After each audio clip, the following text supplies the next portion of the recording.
자, 윤 총장에 대한 수사지휘권 발동 적법 필요 긴박했다. 이 발언 어떻게 보셨습니까? 세 가지 다 틀렸다고 생각하는데요. 적법하지 않았다. 적법. 일단 필요하다고 했는데 윤 총장에 대해서 반대하는 세력으로서는 필요한 그런 결정이 아니었나. 긴박했느냐? 네. 긴박했죠.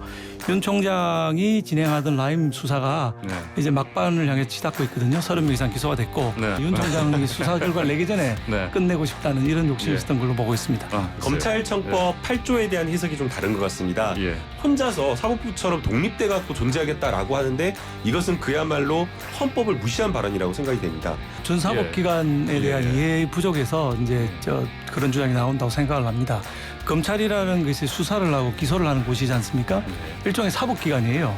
그런데 법무부에 붙여놨거든요. 네. 대통령이 상관이고 법무부 장관이 상관이다. 네. 그러니까 정치인들이 개입할 수밖에 없다라고 가면 검찰의 중립성, 사법의 독립성이 완전히 훼손되는 거거든요. 준사법기관이다라는 주장은 검찰만 이렇게 주장을 하는데 사실은 법조계와 사법부에서는 인정을 안 하고 있습니다. 검찰이 준사법 기능이 아니라는 게 법조계 공통된 의견이라는 건 전혀 사실이 아니고요. 사법 기능임에도 불구하고 사법부에 들어있지 않고 행정부에 들어있기 때문에 준사법 기관이라 하는 거예요. 기본적으로 이 수사와 소추라고 하는 것은 국가 권력이기 때문에 국민으로부터 나와야 되는 겁니다. 우리가 지난해 봤듯이 조국 전 장관 사건 검찰이 마음대로 수사를 했는데 수사 결과는 아무것도 없는 엉터리 수사였습니다. 그것도 저는 받아들일 수가 없습니다. 검찰이 무리하게 했는데 하나도 나온 게 없고 맹탕 수사했다고 하는데 조국 사건은 현재 재판이 진행 중이거든요. 최종 재판 결과 나와봐야 어디까지 검찰이 수사한 부분이 맞는 것이고 어디까지가 틀린 것인지가 나오게 되는 것입니다. 지금 추 장관이 그 윤 총장에 대한 감찰 결과를 보면서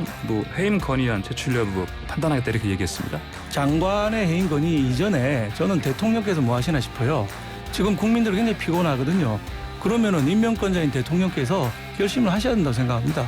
둘 다 해임을 하든지 그중에 한 사람 잘못한 사람 해임을 하든지. 대통령이 가만히 있다기보다는 오히려 이 사건은 결자에 이제 본인들 스스로가 푸는 게 맞다라고 생각이 됩니다. 그런데 윤석열 총장 같은 경우에는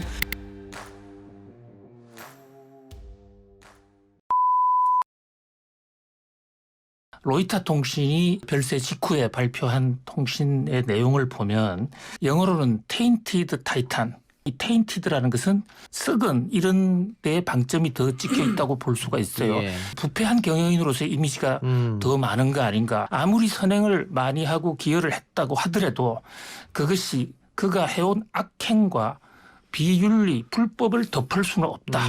이런 얘기를 한 대목이 생각이 나요. 이건희 회장이 남긴 주요 어록들 듣고 옵시다. 한번 바뀌어보자. 그 바뀌는 것도 어려운 것도 아니에요. 자기부터 바뀌어봐, 자기. 간단한 것부터 바뀌어. TV와 세탁기 만드는 우리가 초일류 기업은 안 된다. 그런 이야기를 임원들이 했고 이건희 회장이 다 바꿔라. 그럼 우리가 인류가 될 수 있다. 그런 얘기 했다는 거잖아요. 네. 이건희 회장의 워딩 중에 가장 이렇게 키포인트가 되는 건 위기론이거든요. 잘 나갈 때 또 호사다마라고 얘기를 하잖아요.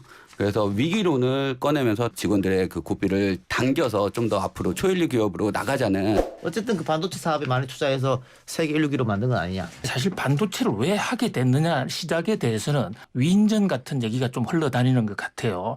그러니까 이를테면 1974년에 한국 반도체를 32살의 나이로 샀다. 아버지의 반대를 뿌리치고 샀다. 이러는데 그때 정부가 미래 먹거리는 반도체밖에 없다고 강력히 주장을 했는데 삼성이 그것을 탁 받았습니다.